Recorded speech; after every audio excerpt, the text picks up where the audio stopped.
గొడ్డలి పార్టీ అని చెబుతూ ప్రజల్లోకి వెళ్లే కొద్దీ సైకోలో ఫ్రస్ట్రేషన్ పెరుగుతోందని ముఖ్యమంత్రి చంద్రబాబు వ్యాఖ్యానించారు. సైకో కంటే గొడ్డలి పార్టీ అనే అంశాన్ని ప్రజలు బాగా గుర్తించారని ఆయన అన్నారు. పార్టీ కేంద్ర కార్యాలయం ఎన్టీఆర్ భవన్లో సీఎం చంద్రబాబు మీడియాతో ముచ్చటించారు.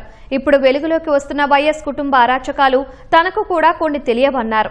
30 ఏళ్ల క్రితమే కడప జిల్లాలో పాలెగాళ్లు రాజ్యంపై వేసిన పుస్తకాన్ని ఇప్పుడు అందరూ చదువుతున్నారన్నారు. ప్రజాస్వామ్యానికి వీళ్లు పనికిరారని చంద్రబాబు స్పష్టం చేశారు. నక్సలైట్లు గన్తో రాజ్యాధికారాన్ని సాధించలేరన్న ఆయన, అలాంటిది వీళ్లు గొడ్డలితో ఎలా రాజకీయాలు చేస్తారని ప్రశ్నించారు. హత్య రాజకీయాలు చేసిన వాళ్లు రాష్ట్రాన్ని పరిపాలించవచ్చు, కానీ బాధితులు మాత్రం జిల్లా రాజకీయాలు చేయకూడదన్నట్లుగా వారి సిద్ధాంతం ఉందని విమర్శించారు. నేటి తరానికి కూడా హత్య రాజకీయాల గురించి తెలుస్తున్నాయని ముఖ్యమంత్రి చంద్రబాబు వ్యాఖ్యానించారు. వివేక హత్య కేసులో సునీత పోరాటంలో న్యాయం ఉందని చంద్రబాబు అన్నారు. తన తండ్రి ఎవరు చంపారో తెలుసుకునే హక్కు ఆమెకు ఉందని ఆయన అన్నారు. సునీత పోరాటం కారణంగానే ఇప్పటికీ వివేక హత్య కేసు సజీవంగా ఉందన్నారు.